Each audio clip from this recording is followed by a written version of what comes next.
ಈ ಒಂದು ಪ್ರತಿಭಟನೆ ರ್ಯಾಲಿ ಉದ್ದೇಶಿಸಿ ಮಾನ್ಯ ತಹಸೀಲ್ದಾರ್ ಸಾಹೇಬ್ರ ಮಾತು ಹೇಳ್ಬೇಕಂತ ಎಲ್ರಿಗೂ ನಮಸ್ಕಾರ. ಮತ್ತು ಇಲ್ಲಿ ಆಗಮಿಸಿದಂತ ಎಲ್ಲ ಮಠಾಧೀಶರ ಪಾದಗಳಿಗೆ ಸಾಷ್ಟಾಂಗ ನಮಸ್ಕರಿಸುತ್ತ, ಮತ್ತು ಮೊನ್ನೆ ಏನು ಘಟನೆ ಆಯಿತು ಅದು ತುಂಬಾ ದುಃಖಕರ. ಹಾಗಾಗಿ ಈ ಒಂದು ಪ್ರತಿಭಟನೆಯಲ್ಲಿ ತಾವು ಶಾಂತ ರೀತಿಯಿಂದ ಒಂದು ಪ್ರತಿಭಟನೆ ನಡೆಸಿದ್ದಕ್ಕಾಗಿ ಜಿಲ್ಲಾಡಳಿತ ಹಾಗೂ ತಾಲೂಕು ಆಡಳಿತ ವತಿಯಿಂದ ತಮಗೆಲ್ಲರಿಗೂ ಧನ್ಯವಾದಗಳು. ಮತ್ತು ಹಾಗೆ ತಾವೇನು ಈ ಮನವಿಯನ್ನು ಕೊಟ್ರಿ, ಪ್ರಶ್ನೆ ಮಾಡುವಂತ ವ್ಯವಸ್ಥೆಗೆ ನಾವು ಬಂದೀವಿ. ಇವತ್ತು ಆ ಒಂದು ನೇಹಾ ಸಹೋದರಿಯ ಕೊಲೆಯ ಪ್ರತಿಕಾರವಾಗಿ ಇಡೀ ನಾಡಿನ ತುಂಬ ಸುಮಾರು 8-10 ದಿವಸಗಳಿಂದ ಹೋರಾಟಗಳನ್ನು ನಾವು ನೋಡ್ಕೊಂಡು ಬರಾಕತ್ತೀವಿ. ಭಾರತ ದೇಶದ ಇತಿಹಾಸದಲ್ಲಿ ಇಂತಹ ಘಟನೆಗಳು ಬಹಳ ನಡೀತಾ ಇರೋದ್ರಿಂದ ಏನದಕ್ಕೆ ಉತ್ತರಪ್ಪ, ಈಗ ಎಲ್ಲರೂ ಪ್ರತಿಭಟನೆ ಮಾಡಾಕತ್ತೀವಿ. ಇಲ್ಲಿದ್ದವರೆಲ್ಲರೂ ಮಾತಾಡಿದೀವಿ. ಅದರ ಜೊತೆಗೆ ಇಲ್ಲಿ ಬಂದಿರತಕ್ಕಂಥ ತಾಯಂದಿರು ತಮ್ಮ ನೋವನ್ನು ವ್ಯಕ್ತಪಡಿಸಿದರು, ಹಿರಿಯರು ನೋವನ್ನು ವ್ಯಕ್ತಪಡಿಸಿದರು. ಇಲ್ಲಿ ಬಹಳ ಜನ ಮಠಾಧೀಶರು, ಸರ್ವಧರ್ಮದ ಗುರುಗಳು, ಎಲ್ಲ ಸಮಾಜದ ಬಾಂಧವರು ನಾವಿಲ್ಲಿ ಕೂಡಿ ಆ ಒಂದು ಕೊಲೆ ಆದಂತ ಸಂದರ್ಭವನ್ನು ನೆನೆಸ್ಕೊಂಡು ಇವತ್ತು ಹೋರಾಟ ಮಾಡಿ ಫಯಾಜನಿಗೆ ಸುರಕ್ಷಣೆ ಯಾಕೆ ಕೊಡತ್ತಾರ ಅಂತ ಪೊಲೀಸ್ ಎಲ್ಲ ಒಂದ್ ಮನೆ ಕೈಯಾತಾರ.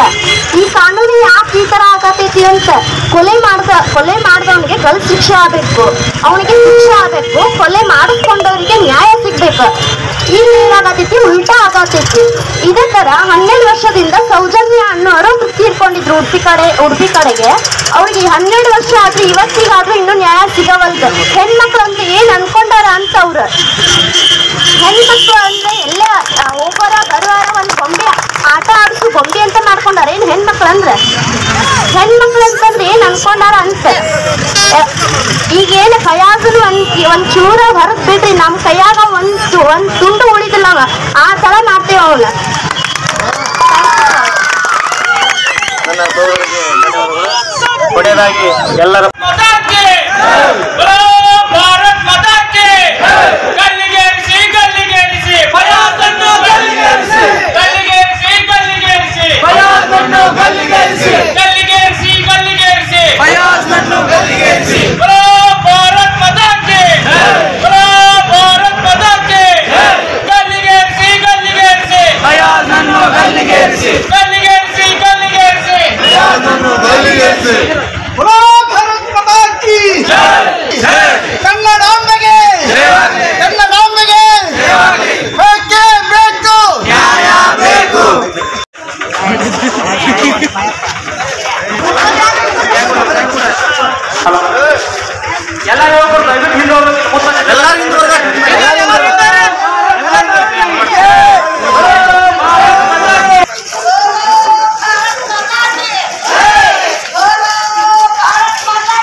ಮಾಧವ್ ನೀಗ ಓದಿದಲ್ಲದ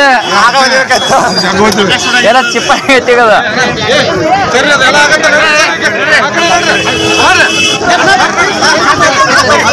ಕನ್ನಡಿಗರ ನೆಚ್ಚಿನ ನ್ಯೂಸ್ 18 ಕನ್ನಡ ಈಗ ವಾಟ್ಸ್ಆಪ್ನಲ್ಲೂ ಲಭ್ಯ. ಕರ್ನಾಟಕ, ದೇಶ ವಿದೇಶಗಳ 360 ಡಿಗ್ರಿ ಸುದ್ದಿಯ ವಿವರಗಳನ್ನ ನಿಮ್ಮ ಕೈ ಬೆರಳುಗಳಲ್ಲೇ ಪಡಿಲಿಕ್ಕೆ ಈ QR ಕೋಡ್ ಅನ್ನ ಸ್ಕ್ಯಾನ್ ಮಾಡಿ, ನಮ್ಮ ಚಾನಲ್ ಫಾಲೋ ಮಾಡಿ, ನೋಟಿಫಿಕೇಶನ್ ಆನ್ ಮಾಡಿ.